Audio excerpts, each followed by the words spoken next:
walk you through completing a health risk assessment on our new application that you have recently uploaded onto your iPad.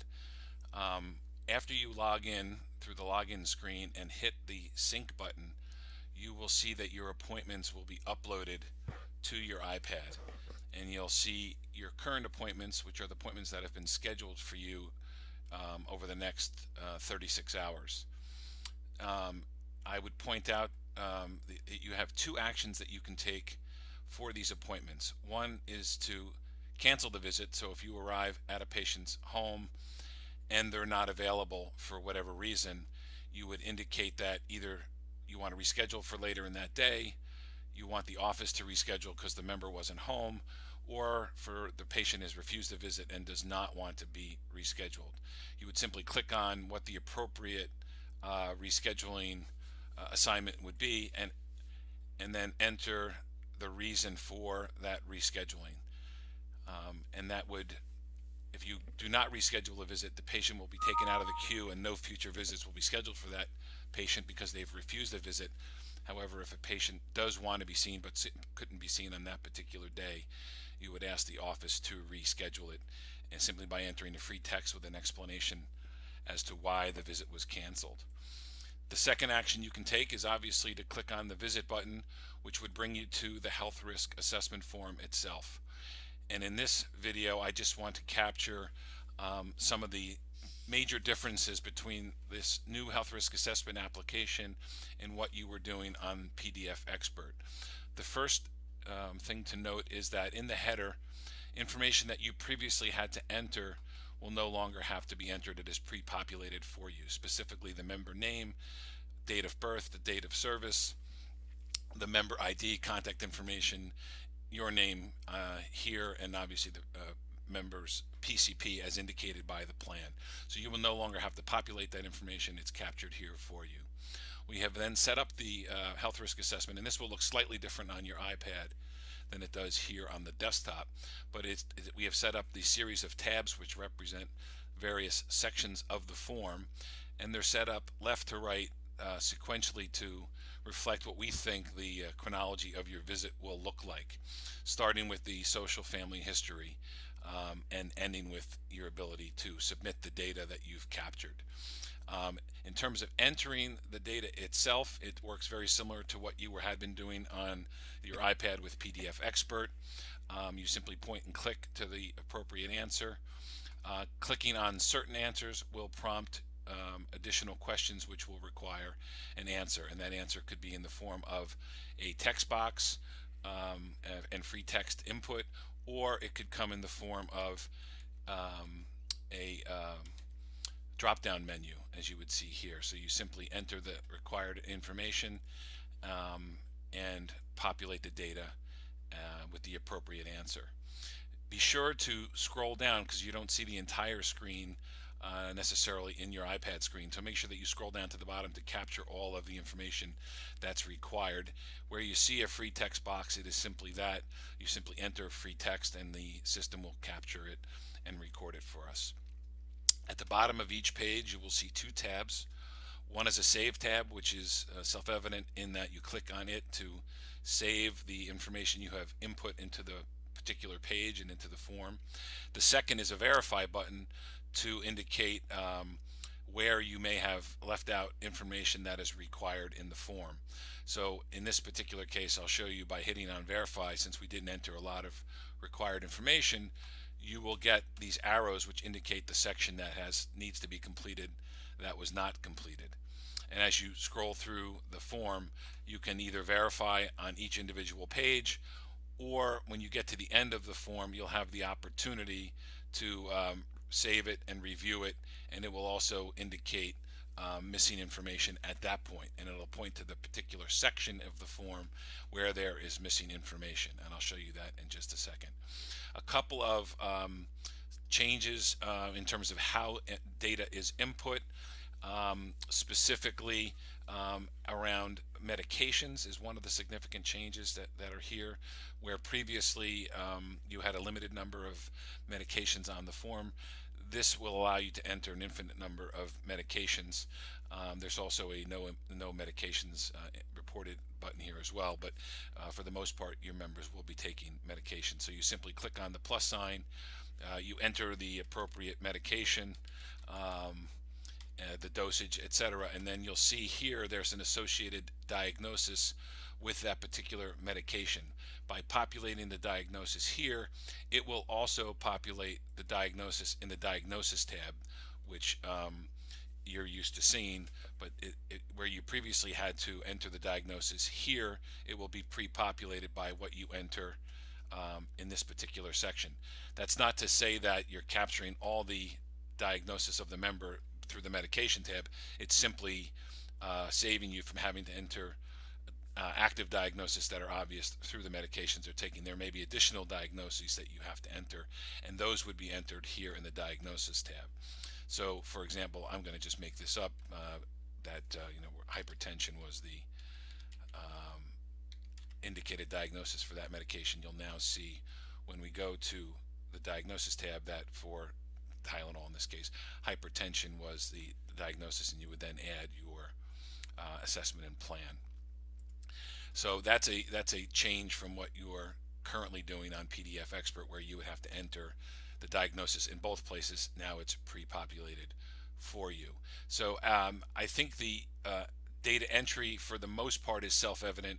If you have questions, obviously call me with respect to any problems that you run into in terms of entering it. Again, I'll point out that as you add information, it may prompt you for additional information. So for example, in the mini-cog test, if you say yes, it's going to bring up the mini-cog test that you're used to seeing, and here you would indicate the answers, and you'll see that it automatically scores. There are some enhancements that we have made that will save you some input. BMI will now be captured and populated for you and automatically. The other thing I wanted to point out is in the review of systems, you have choices to indicate what problems you may have confront with the member, or if there's a normal result. By checking normal in certain areas, you'll see obviously the additional problem list will disappear.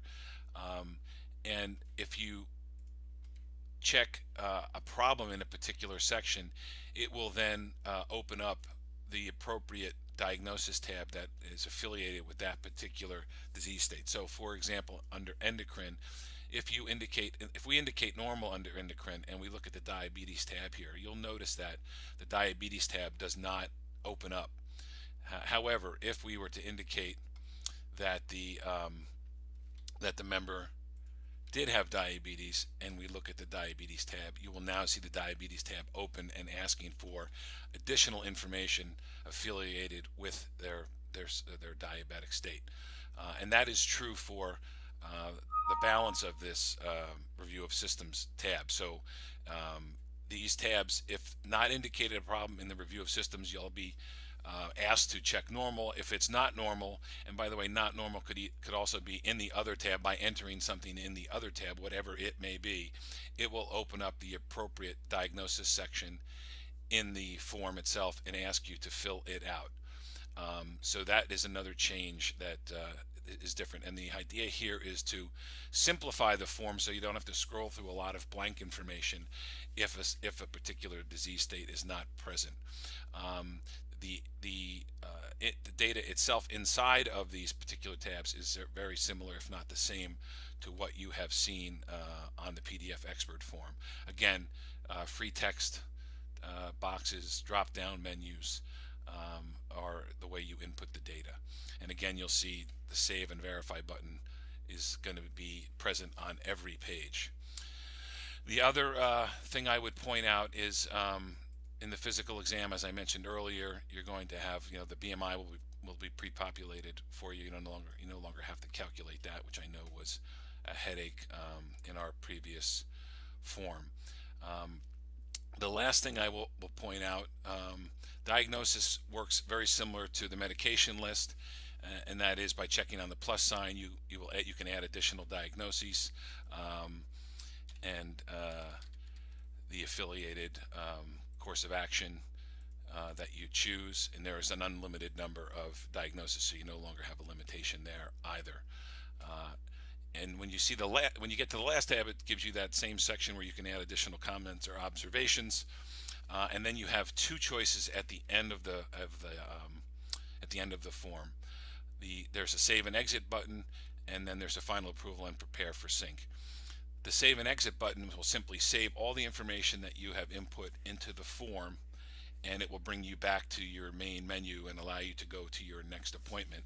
So by clicking on it, you'll see it's saving the data, and it will now drop that particular visit into your previous visits that are needing completion, which means you're going to have to go back and review that form for any missing information before finally submitting it. And then you would see in your current appointments would be your next appointment for that day, and then you would just continue on and again take the same actions we just went through for your next visit. When you go down and review the particular visit that you have already populated, and you've said, you know, to the best of your knowledge, you've got it completely filled out and you're ready to submit it, in order to ultimately get the data to us, you're going to need a web connection. So in the field, you do not need a connection to populate the form. You don't need a connection to save the data, but to get the data to us or into our database, you will need, and to sync, you're going to need a web connection. So when you sync in the morning, you should be doing that from a place where you have connectivity so that you can get the appointments uploaded into your iPad. And when you're ready to submit the final form to us, you're going to need a web connection. And you'll then go to prepare final approval and prepare for sync, and you'll see in this case, since we didn't fill out all the data that is required, it points you to the pages where you're missing information. In this case, it's a substantial number of pages because I didn't walk you through entering all of the information. But once you have completed all of that information, you would get a subsequent message that says, are you sure you want to submit this form? And then you would say okay, and it will then upload the data to the database, and you will then have to hit the sync button again to get that data to us. And you'll see in the upper corner that you have one form that is pending sync or submission to us. So this is the very basics. What we're going to do is we're going to give each of you a couple of test appointments, allow you to play with these the various mechanics to get you comfortable with entering the data before we turn you on to a live form. So please play with this database with your test patients. If you have questions or you run into something that doesn't look familiar, or you have trouble uploading or submitting or saving, just give us a call and I'll walk you through that. Good luck. I hope you'll find this a significant improvement and much more efficient way of entering the data than what we had been doing with PDF Expert. That's